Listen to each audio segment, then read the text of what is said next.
आप सबको नमस्ते। मैं विभांशु गैदरिंग कलिसिया की ओर से आप सबका एक बार फिर से स्वागत करना चाहूँगा। और आज के दिन मैं यहोशू 11 अध्याय का हिंदी ट्रांसलेशन करने जा रहा हूँ, जो पिछले सप्ताह रविवार की सभा में प्रचार हुआ था। और इन दिनों में जो हम यहोशू की पुस्तक से हम अध्ययन कर रहे हैं, और खास करके गैदरिंग कलिसिया एक्सपोजिटरी प्रीचिंग करता है, जहाँ पर वचन के हर एक भाग को एक महत्व देते हुए उसके ऊपर हम लोग अध्ययन करते हैं। और इस प्रकार से हमने एक अध्याय से लेकर अब तक 10 अध्याय तक अध्ययन कर चुके हैं और तमाम सारी बातों को हमने वहां देखा, और आज हम 11 अध्याय में पहुंच चुके हैं।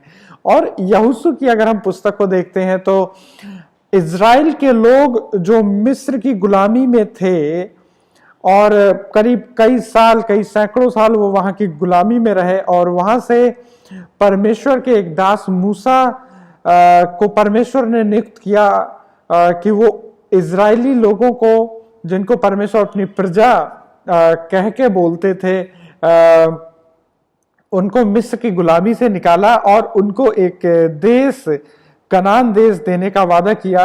और इस प्रकार से करीब उनको 40 साल गुजर चुके हैं। जंगल में वो लोग वहां से आ रहे हैं, समुद्र को पार किया, जंगल को पार किया, और इस बीच मूसा की मृत्यु हो जाती है और परमेश्वर अपने एक नए दास को खड़ा करता है जिसका नाम है यहोशू। और हम देखते हैं कि परमेश्वर जिस प्रकार से मूसा के साथ था, उसी प्रकार परमेश्वर इस नए अगुआ यहोशू के भी साथ था। और परमेश्वर यहोशू को जिस प्रकार से आज्ञा देता गया, यहोशू उन सारी बातों को करता गया, और परमेश्वर ने कभी भी इजरायलियों को निराश और हताश नहीं होने दिया, और लगातार परमेश्वर इजरायलियों को आगे बढ़ाता चल रहा है। तो इस प्रकार से जब हम पूरी इस यहोशू की पुस्तक को देखते हैं तो हमें एक दिखता है कि परमेश्वर, हमारा परमेश्वर वादा पालन करने वाला परमेश्वर है। इस एक जो हमारी इस पूरी सीरीज है यहोशू की, उसका जो थीम हमारा यही है कि हमारा वादा पालन करने वाला परमेश्वर, जो वादा परमेश्वर ने इजरायली लोगों के साथ कई 100 साल पहले किया था, आज भी परमेश्वर उस वादे को याद रख रहा है, आज भी इजरायलियों को नहीं छोड़ रहा है। और ये खास करके ये वादा परमेश्वर ने इजरायलियों के पूर्वज अब्राहम से किया था, और वो वादा परमेश्वर आज भी इन इजरायलियों के साथ, उनका अगुआ मूसा की मृत्यु हो चुकी है, गुजर चुका है, और अभी जो अगुआ यहोशू है, फिर भी परमेश्वर उस वादे को याद रख रहा है। तो इस प्रकार से तमाम हम पिछली बातों को देखते हुए आए, और हमने देखा कि गिबोनी करके एक जाति थी जो जिन्होंने धोखे के साथ, अगर हम देखते हैं तो धोखे के साथ उन्होंने इजरायलियों के साथ एक वाचा बांधी, और वो भी इजराइल का एक भाग हो गए। हम देखते हैं कि किस प्रकार से पिछले 10 अध्याय में जो पिछले सप्ताह भाई जिनसन ने प्रचार किया था, जहां पर इन गिबोनी जाति के ऊपर कई 5 राजा मिलके उनके ऊपर आक्रमण करते हैं, और किस प्रकार से परमेश्वर सामर्थ्य देता है इजरायली लोगों को कि वो गिबोनियों को उनके हाथों से छुड़ाते हैं और उनके ऊपर विजय प्राप्त करते हैं। वहां पर हमने करीब 3 बातों को पिछले 10वें अध्याय में हमने देखा था कि परमेश्वर अपने वाचा के प्रति बहुत ही गंभीर है, वो अपनी वाचा को, वो अपने वादे को याद रखने वाला परमेश्वर है। हमने देखा था कि किस प्रकार से पाप की वजह से किस प्रकार से मृत्यु और किस प्रकार से लोगों के जीवन में एक बिखराव है, एक टूटापन है, और लेकिन किस प्रकार से परमेश्वर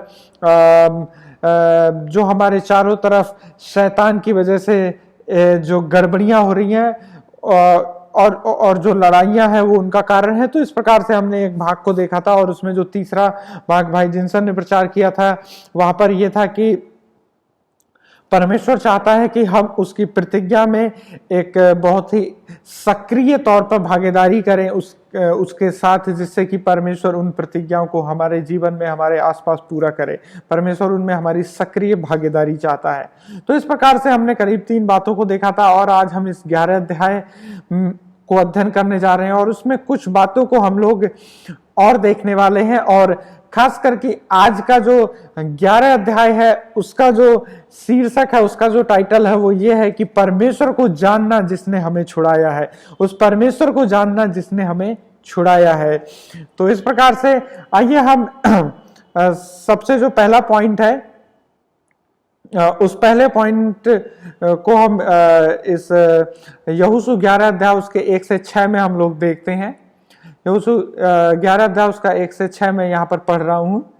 यह सुनकर हासोर के राजा यबीन ने मादोन के राजा योआब और सिम्रोन और अक्षाप के राजाओं को और जो राजा उत्तर की ओर पहाड़ी देश में और किन्नेरेत के दक्षिण में आराब में और नीचे के देश में और पश्चिम की ओर दूर के ऊंचे देश में रहते थे उनको और पूरा पश्चिम दोनों ओर के रहने वाले कनानियों और एमोरियों, हित्तियों, परिरज्जियों और पहाड़ी युबूसियों और मिस्पा देश में होर्मोन पहाड़ के नीचे रहने वाले हिब्बियों को बुलवा भेजा। और वे अपनी अपनी सेना समेत जो समुद्र के किनारे रेत कणों के समान बहुत ही मिलकर निकल आए, और उनके साथ बहुत से घोड़े और रथ भी थे।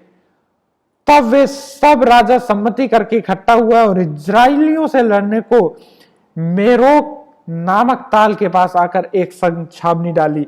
हम यहां पर फिर से देखते हैं कि तमाम जो राजाओं का जिक्र है, जो करीब अभी इजरायली लोग करीब अपने आखिरी पड़ाव पे पहुंचने वाले हैं, उन्होंने तमाम राजाओं से युद्ध किया है और उनसे जीतते आए हैं। अब वहां के राजा डर चुके हैं, वहां के लोग, वहां की बड़ी बड़ी सेनाएं डर चुकी हैं, और अब वो एक साथ कई जितना हो सकते हैं, जितने आस पड़ोस के राजा हो सकते हैं, उन सबको वो लोग इकट्ठा कर रहे हैं। और 5वें पद में देखते हैं वे सब राजा सम्मति करके इकट्ठा हुआ और इजरायलियों से लड़ने को मोरेब नामक ताल के पास आकर एक छावनी डाली। और देखते हैं कि वाकई में इस प्रकार का एक माहौल इजरायलियों के सामने बना हुआ है। और हम इस पहले भाग में हम देखना चाहेंगे कि हमारा भूलना और परमेश्वर की सामर्थ। और जब हम देखते हैं कि किस प्रकार से इस प्रकार की जो सिचुएशन इजरायलियों के सामने है, वाकई में उनके अंदर एक डर और एक भय पैदा हो गया होगा कि करीब जितने बचे हुए राजा हैं सब एक साथ इकट्ठा हुए हैं और उनके ऊपर आक्रमण करने ही वाले हैं। और वाकई में ये एक बहुत ही सामान्य सी बात है कि कोई भी व्यक्ति, कोई भी लोगों का एक ग्रुप इस प्रकार से डर जाएगा अगर उनके सामने एक ऐसी सिचुएशन आएगी जहां लगभग सारे लोग उनके खिलाफ हो चुके हैं, उनसे लड़ने के, उनके दुश्मन के समान उनके सामने खड़े हुए हैं। और इसी के 6वें पद में एक चीज को परमेश्वर वहां से जिक्र करता है जहां पर हम परमेश्वर की सामर्थ को देखते हैं। 5वें से मैं फिर से पढ़ना चाहूंगा। तब वे सब राजा सम्मति करके इकट्ठा हुए और इजरायलियों से लड़ने को मेरोम नामक ताल के पास आकर एक संग छावनी डाली। तब 6ठे पद में लिखा हुआ है, तब यहोवा ने यहोशू से कहा, उनसे मत डर, क्योंकि कल इसी समय मैं उन सभी को इजरायलियों के बस में करके मरवा डालूंगा। तब तू उनके घोड़ों के घुटनों की नस कटवाना और उनके रथ भस्म कर देना। और यहां पर परमेश्वर एक बार फिर से अपनी सामर्थ्य को उनके सामने दिखा रहा है। अभी तक उन्होंने लड़ाई नहीं की है, परमेश्वर उनसे एक वादे के तौर पे कह रहा है कि कल इसी वक्त तुम उन पर विजय पा चुके होगे, उनमें तमाम इजरायलियों के वश में करके मरवा डालूंगा, उनके घोड़ों के घुटनों की नस कटवा दूंगा। ये एक बहुत ही एक बात है जहां पर घोड़ों को आई थिंक पूरा मारना नहीं होता है, घोड़ों के पास दौड़ने की ताकत होती है और शायद उनकी किसी एक नस को इस प्रकार से कटवा देना या उसको गड़बड़ कर देना जिससे कि वो दौड़ने या लड़ने लायक ना रहे और उनके रथ भस्म कर देना। तो इस प्रकार से परमेश्वर अपनी सामर्थ को यहाँ पर इजरायली लोगों के सामने दिखा रहा है, उनका जिक्र कर रहा है। और वाकई में एक ऐसी बात है जहां पर लोग, अगर हम आज के समय में देखें तो ऐसी जब इतनी भयंकर समस्या अगर हम देख सकते हैं, तो लोग अगर इतनी एक स्थिति में बीमार हो जाएं और उन्हें समझ नहीं आता है कि क्या करें, और वाकई में वो लोग भूल जाते हैं और बहुत ही घबरा जाते हैं अपनी जिंदगी में। और या फिर हम देखें तो हम कई बार आर्थिक स्थिति में ऐसे पहुंच जाते हैं कि हमारे पास धन या हमारे पास फाइनेंस कम है लेकिन जरूरतें एकदम से बढ़ चुकी हैं और हमारे अंदर एक भय पैदा होने लगता है कि कैसे करके हम अपने परिवार को और उनकी जरूरतों को पूरा कर दें। और ऐसी स्थिति में दूसरे तौर पे हम देखें तो कई लोग आज के समय में पाप की वजह से अपने जीवन में तमाम संघर्ष कर रहे हैं। और जब वो लगातार अपनी आदतों में जो पाप है उनको लगातार करते हैं और वो इस प्रकार से एक डाउट करने लगते हैं अपने ऊपर, इस प्रकार से एक भ्रम करने लगते हैं कि शायद मैं इन चीजों से उभर नहीं पाऊंगा। मेरे प्रियो, आज भी परमेश्वर अपने वचन के अनुसार, जैसा कि इजरायलियों को परमेश्वर ने उनको वचन दिया, उनसे मत डरना क्योंकि कल इसी समय में मैं उन सभी को इजरायलियों के बस में करके मरवा डालूंगा। आज भी परमेश्वर हमें हमारे पापों से, हमारे आर्थिक स्थिति से, हमारी बीमारियों से या हमारे आसपास के जितनी भी परिस्थितियां हैं उनसे हमें ऊपर उभारने के लिए बहुत ही सामर्थी है। सॉरी तो इस प्रकार की समस्या हमें देखने को मिलती है कि किस प्रकार से लोग परमेश्वर को भूलना, एक प्रकार से उन एक परिस्थितियों में परमेश्वर की सामर्थ्य को हम लोग भूल जाते हैं। लेकिन परमेश्वर हमारे लिए सामर्थी है। इस चीज को मेरे प्रियो याद रखें। अगर हम व्यवस्था विवरण 7 अध्याय उसके 17 पद को पढ़ते हैं, 17 और 18, तो वहां पर इसी प्रकार का जो इजरायलियों के साथ आज परमेश्वर वादा कर रहा है, इसी वादे को हमें वहां पर दिखाई देता है। व्यवस्था विवरण 7 अध्याय उसके 17 और 18 में, यदि तू अपने मन में सोचे कि वे जातियां जो मुझसे अधिक हैं तो मैं उनको कैसे देश से निकाल सकूंगा, तो भी उनसे ना डरना। जो कुछ तेरे परमेश्वर यहोवा ने फिरौन से और सारे मिस्र से की है उन्हें भली भांति स्मरण रखना। तो यहां पर परमेश्वर व्यवस्था विवरण में भी इस चीज का पहले से ही जिक्र करता है कि जब तुम वहां पहुंचना तो मत डरना। जैसे मैंने आज के समय में तुम्हें मिस्र के गुलामी से बाहर निकाला है, वहां पर भी मैं तुम्हें विजय दिलाऊंगा। तो वाकई में इन सारी चीजों को परमेश्वर हमें सामर्थ देता है। इसी प्रकार से हम मीका 7 अध्याय उसके 8 पद में भी देख सकते हैं, जहां परमेश्वर हमें इस चीज का भरोसा देता है कि मेरी सामर्थ तुम्हारे साथ है, मेरी सामर्थ को मत भूलना। मीका 7 अध्याय उसके 8 पद में, हे मेरी बहन मुझ पर आनंद मत कर, क्योंकि जैसे ही मैं गिरूंगा त्यों ही उठूंगा और ज्यों ही मैं अंधकार में पढ़ूंगा तो ही यहोवा मेरे लिए ज्योति का काम करेगा। वाकई में इन दिनों में हमारी स्थिति गिरने जैसी है। हम पापों में इस प्रकार से गिर रहे हैं बार बार। हो सकता है कि हमें चारों तरफ अंधकार दिखाई दे रहा है, हमारी बीमारियां, हमारी समस्याएं, आर्थिक समस्याएं, पारिवारिक समस्याएं, लेकिन परमेश्वर अपनी सामर्थ्य को हमें दिखाता है और दिखाया है, और इस समय भी वो हमसे वादा करता है कि जैसे ही मैं गिरूंगा त्यों ही उठूंगा और जैसे ही मैं अंधकार में पड़ूंगा तो ही यहोवा मेरे लिए ज्योति का काम करेगा। तो वाकई में इजरायलियों के सामने वो विकट समस्या आई है, लेकिन परमेश्वर उनको याद दिला रहा है अपनी सामर्थ्य को। हम यहाँ पर देखते हैं दूसरा एक जो हम 7 से लेके अगले 22 पद में देखते हैं, जहां पर कई सारी चीजों का जिक्र है। अगर मैं कुछ बातों को बीच में कुछ पदों को यहाँ पढ़ना चाहूंगा, यहोशू 11 अध्याय उसके 7 से उनके आगे कई सारी चीजों का जिक्र है, और वहां पर इस प्रकार से 7 पद से मैं पढ़ रहा हूं। और यहोशू सब योद्धाओं समेत मेरोक नामक ताल के पास अचानक पहुंचकर उन पर टूट पड़ा, और यहोवा ने उनको इजरायलियों के हाथ में कर दिया। इसलिए उन्होंने उन्हें मार लिया और बड़े नगर सीदोन और मिस्र, पोतैम नाम और पूर्व की ओर मिस्पे के मैदान तक उनका पीछा किया और उनको मारा और उनमें से किसी को जीवित ना छोड़ा। तब यहोशू ने यहोवा की आज्ञा के अनुसार उनसे किया, अर्थात उनके घोड़ों के घुटनों की नस कटवाई और उनके रथ आग में जलाकर भस्म कर दिए।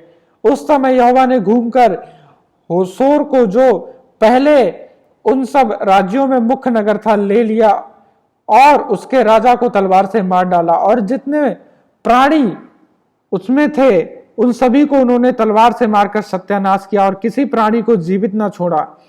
और होसेर को यहोशू ने आग लगाकर फुकवा दिया और उन सब नगरों को उसने सब राजाओं समेत यहोशू ने ले लिया, और यहोवा के दास मूसा की आज्ञा के अनुसार उनको तलवार से घात करके सत्यानाश किया। परंतु हासोर छोड़कर जिसे यहोशू ने फुकवा दिया, इजरायलियों ने और किसी नगर को जो अपनी टीले पर बसा था नहीं जलाया। और यहां पर हम देखते हैं कि लगातार अगर हम पूरे 22 पद तक देखते हैं तो तमाम इन्हीं चीजों का जिक्र है। मैं यहां से 20 से और 18 से पढ़ना चाहूंगा। और उन सब राजाओं से युद्ध करते करते यहोशू को बहुत दिन लग गए। गिबोन के निवासी हिब्बियों को छोड़ और किसी नगर के लोगों ने इजरायलियों से मेल ना किया, और सब नगरों को उन्होंने लड़ लड़कर जीत लिया, क्योंकि यहोवा की जो मनसा थी कि अपनी यह आज्ञा के अनुसार जो उसने मूसा को दी थी उन पर कुछ भी दया ना करे वरन सत्यानाश कर डाले। इस कारण उसने उनके मन ऐसे कठोर कर दिए कि उन्होंने इजरायलियों का सामना करके उनसे युद्ध किया।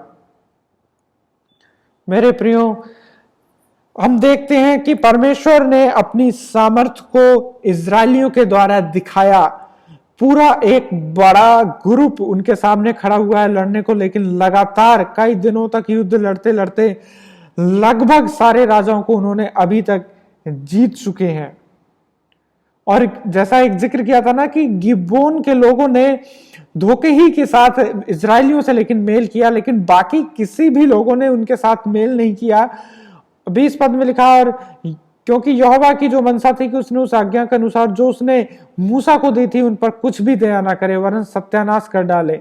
इस कारण उसने उनके मन कठोर कर दिए, उन्होंने इजरायलियों का सामना करके उन्हें युद्ध किया। हम देखते हैं कि यहां दूसरे पद में परमेश्वर न्यायी परमेश्वर है, हम इस चीज को देखते हैं। तमाम सारी हम देखते हैं कि उन्होंने युद्ध के दौरान किसी पर दया नहीं की, सबको मारते चले गए। परमेश्वर, मेरे प्रियो, परमेश्वर न्यायी परमेश्वर है। परमेश्वर महापवित्र परमेश्वर है, बाइबल इसका साफ जिक्र करती है। और हम मनुष्य, हम लोग पापी हैं, हमारा स्वभाव पापी है।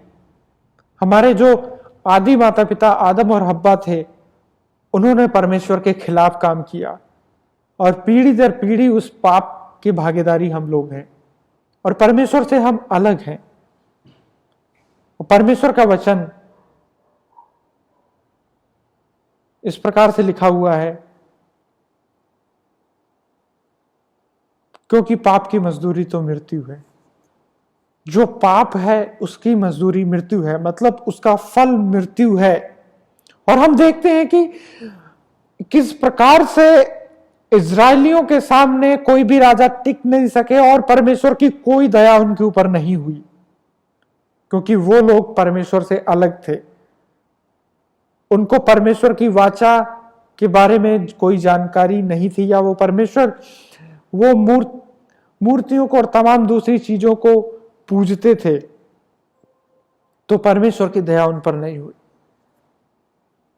आज हम देखते हैं मेरे प्रियो, उनका मन भी कठोर हो चुका था जैसा परमेश्वर।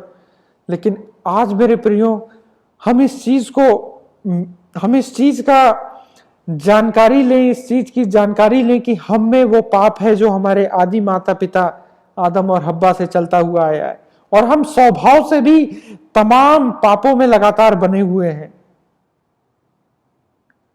और अगर आज भी हम अपने मन को कठोर करके रखते हैं, आज भी हम परमेश्वर की उस सामर्थ्य को, परमेश्वर की उस दया को, परमेश्वर के उस प्रेम को नहीं जानते हैं, तो एक बड़ी समस्या है कि परमेश्वर की जो दया है उस दया से हम अलग हो जाएंगे और उस अनंत मृत्यु की ओर पहुंच जाएंगे। मैं इसको थोड़ा और साफ तरीके से आपको बताना चाहूंगा। जैसा जिक्र किया कि परमेश्वर महापवित्र है और हम पापी हैं, और परमेश्वर और पाप का कोई मेल नहीं है। जब तक कि जो पाप हमारे जीवन में है उस पाप की कीमत ना चुकाई जाए, जब तक कि वो पाप हमसे अलग ना किया जाए, हम परमेश्वर के साथ नहीं मेल कर सकते हैं। और बाइबल इस चीज का जिक्र करती है कि आज से 2000 साल पहले यीशु मसीह जो कि परमेश्वर के पुत्र थे इस संसार पर आए और उन्होंने एक सिद्ध जीवन जिया। उनके जीवन में कोई भी पाप नहीं था, वो पूरे तौर पर निर्दोष थे। लेकिन मनुष्य जाति के लिए, मनुष्य जाति के पापों की कीमत चुकाने के लिए उन्होंने अपने आप को क्रूस पर बलिदान कर दिया, कुर्बान कर दिया। और उनके क्रूस पर बलिदान होने के खातिर जो व्यक्ति अपने मन को फिराता है, अर्थात जो व्यक्ति अपने पापों को अंगीकार करता है और यीशु मसीह पर विश्वास करता है कि उसने उसके पापों को क्षमा किया है, उनको पापों से क्षमा मिलती है। उनके पापों की कीमत यीशु मसीह के द्वारा चुका दी गई है, अगर हम ये विश्वास करते हैं। और परमेश्वर की वो दया हमारे ऊपर होगी। और इसी चीज को हम मन का फिराना कहते हैं, मन फिराओ। हम अपने मन को पापों से फिराकर यीशु मसीह के ऊपर केंद्रित कर रहे हैं और विश्वास कर रहे हैं कि यीशु मसीह आपने मेरे पापों के लिए अपने प्राण को क्रूस पर दे दिया है। यहां से हम मन फिराव में आगे बढ़ते हैं और वाकई में परमेश्वर की उस दया के हम भागीदारी होंगे। हम देखते हैं कि यहाँ पर इजराइलियां गिवोन के ऊपर वो दया हुई, गिवोन के लोगों ने अपने मन को फिराया, लेकिन बाकी दूसरे कोई भी देश ने अपने मन को नहीं फिराया। उनका मन कठोर हो चुका था। और परमेश्वर न्यायी है, परमेश्वर न्याय करता है। अनंत मृत्यु अर्थात इस शरीर की मृत्यु के बाद जो हमारी आत्मा है वो अनंत काल तक नरक में परमेश्वर से अलग हो जाएगी, वो अनंत मृत्यु है। तो परमेश्वर न्याय करता है, परमेश्वर का न्याय सिद्ध है। लेकिन परमेश्वर आज यीशु मसीह के द्वारा हम पर दया और अनुग्रह भी करता है। तो हम इस प्रकार से इस 7 पद से लेके 22 पद तक इन तमाम सारी बातों को देखते हैं।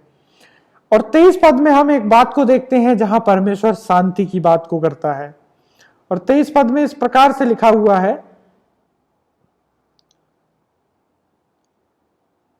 और 23 पद में इस प्रकार से लिखा हुआ है, जैसा परमेश्वर ने मूसा से कहा था वैसा ही यहोशू ने वह सारा देश ले लिया और उसे इजराइल के गोत्रों और कुलों के अनुसार बांट करके उन्हें दे दिया और देश को लड़ाई से शांति मिली। और वाकई में अब तक परमेश्वर ने तमाम युद्ध को इजरायलियों के साथ लड़े और अंत में जो वादा परमेश्वर ने इजरायलियों से किया था, परमेश्वर ने वो सारा देश उनको दे दिया और देश को लड़ाई से शांति मिली। वाकई में मेरे प्रियो, हमारे जीवन में हम इन तमाम उतार और चढ़ाव से गुजरते हैं, लेकिन परमेश्वर का अनुग्रह, परमेश्वर की दया अभी भी हमारे साथ है और परमेश्वर हमें शांति देने के लिए सामर्थ्य है। व्यवस्था विवरण 8 अध्याय उसका 10 से 18 को पढ़ना चाहूंगा। इस प्रकार से लिखा हुआ है, और तू पेट भर खाएगा और उस उत्तम देश के कारण जो तेरा परमेश्वर यहोवा तुझे देगा उसे धन्य मानेगा। ये वादा परमेश्वर ने इजरायलियों से पहले ही कर चुके थे कि जब तुम कनान देश पहुंचोगे तो इन सारी चीजों को तुम्हें मिलेगा। और वो वक्त हम 23 में देखते हैं कि उनको शांति मिली और परमेश्वर इन सारी चीजों को जो वादा किया था वो उनको आगे देने वाले हैं। और यहाँ पर 11 पद में मैं पढ़ना चाहूंगा, व्यवस्था विवरण 8:11, इसलिए सावधान रहना, कहीं ऐसा ना हो कि अपने परमेश्वर यहोवा को भूलकर जो जो आज्ञा, नियम और विधि मैं आज तुझे सुनाता हूं उनका मानना छोड़ दे। ऐसा ना हो कि तू खाकर तृप्त हो और अच्छे अच्छे घर बनाकर उनमें रहने लगे और तेरी गाय बैल और भेड़ बकरियां की बढ़ती हो और तेरा सोना चांदी और सब प्रकार का धन बढ़ जाए। तब तेरे मन में अहंकार समा जाए और तू अपने परमेश्वर यहोवा को भूल जाए, तो जो उसको दासत्व के घर अर्थात मिस्र देश से निकाल लाया है और उस बड़े और भयानक जंगल में से ले आए जहां तेरा विष वाले सर्प और बिच्छू है, और जल रही सूखे देश में उसने तेरे लिए चकमक की चट्टान से जल निकाला और तुझे जंगल में मन्ना खिलाया जिसे तुम्हारे पुरखा जानते भी ना थे। इसलिए कि वह तुझे नम्र बनाए और तेरा परीक्षा करके अंत में तेरा भला ही करे। और कहीं ऐसा ना हो कि तू सोचने लगे कि यह संपत्ति मेरे ही सामर्थ और मेरे ही भुजबल से प्राप्त हुई है, परंतु तू अपने परमेश्वर यहोवा को स्मरण रखना, क्योंकि वही है जो तुझे संपत्ति प्राप्त करने की सामर्थ इसलिए देता है कि जो वाचा उसने तेरे पूर्वजों के साथ बांधी थी उसको तू पूरा करे, और जैसा आज प्रकट है। और इस प्रकार से हम देखते हैं कि व्यवस्था विवरण में जो परमेश्वर ने उस शांति का जिक्र किया था, आज उस शांति को परमेश्वर इजरायलियों को दे रहा है। आज हमारे जीवन में भी वो उतार चढ़ाव है, लेकिन परमेश्वर अपने वचन में कहता है कि मैं तुम्हें शांति दिए जाता हूं, ऐसी शांति दिए जाता हूं जो संसार तुम्हें नहीं देता है। और वाकई में इस शारीरिक तौर पर भले से हम उस शांति का कई बार महसूस करते हैं, अनुभव करते हैं, और कई बार नहीं करते हैं, लेकिन जब हमें पापों से आजादी मिलती है, जब हमें इस चीज का जिक्र, जब हमें इस चीज का एहसास होता है कि इस शरीर को जब हम छोड़ेंगे तो उस परमेश्वर के साथ हम युगानुयुग एक साथ रहेंगे, तो ये कितनी ही बड़ी शांति हमारे लिए है। हमारे जीवन में तो उतार और चढ़ाव आएंगे, लेकिन परमेश्वर हमें सामर्थ्य देगा कि उन उतार और चढ़ाव और उन समस्याओं के बीच में भी हम स्थिर रहेंगे, क्योंकि वो परमेश्वर की शांति हमारे जीवन में रहने वाली है। और वाकई में इस प्रकार से हम देखते हैं, इस जो आज का वचन था कि हम उस परमेश्वर को जाने जिसने हमें छुड़ाया है। हम अपनी समस्याओं के बीच में परमेश्वर की सामर्थ्य को भूल जाते हैं, लेकिन परमेश्वर हमें अपनी सामर्थ्य को दिखाता है। हम परमेश्वर के न्यायी रूप को देखते हैं कि परमेश्वर का न्याय कितना सख्त है, लेकिन हम दूसरे तौर देखते हैं कि परमेश्वर की दया और अनुग्रह भी हमारे लिए उपलब्ध है, हमारे लिए अवेलेबल है, और परमेश्वर हमें शांति भी देता है तमाम इन बातों के प्रति। तो मेरे प्रियो, आज के इस यहोशू के 11 अध्याय से मैं आपको उत्साहित करना चाहता हूं कि आप वाकई में अपनी समस्याओं, अपनी पाप में लगातार आप जो संघर्ष कर रहे हैं, उस पाप में आप हार ना माने, आप परमेश्वर की उस शांति को महसूस करें, परमेश्वर की उस सामर्थ्य को महसूस करें, और परमेश्वर की उस दया और अनुग्रह को हम महसूस करें अपने जीवन में। और परमेश्वर हमें वाकई में सामर्थ्य देंगे इन पापों से उभरने के लिए, क्योंकि परमेश्वर ने यीशु मसीह के द्वारा हमें पापों से आजादी दी है, और यीशु मसीह के द्वारा ही हम इन पापों पर विजय पा सकते हैं। और ये हम देखते हैं, और जो परमेश्वर का न्याय है, उस न्याय के सामने हम तभी टिक सकते हैं जब हमारा भरोसा यीशु मसीह के उस क्रूस पर बहाए गए लहू और उसके किए हुए बलिदान के ऊपर होगा। तब हम परमेश्वर के न्याय का सामना कर सकते हैं। हम अपनी सामर्थ्य के द्वारा परमेश्वर का न्याय का सामना बिल्कुल भी नहीं कर सकते हैं, क्योंकि हमारे अच्छे काम, हमारे भले काम परमेश्वर के सामने कोई मायने नहीं रखते हैं। और वाकई में आज के दिन में आपको उत्साहित करना चाहता हूं कि आप किसी भी प्रकार से पाप से गुजर रहे हैं तो आप यीशु मसीह के ऊपर विश्वास करें, अपने मन को फिराएं, पश्चाताप करें, और दिन प्रतिदिन परमेश्वर की सामर्थ्य को आप भूले नहीं बल्कि उसको याद रखें। और आज के वचन के द्वारा परमेश्वर आपको बहुत ही शांति दे। धन्यवाद।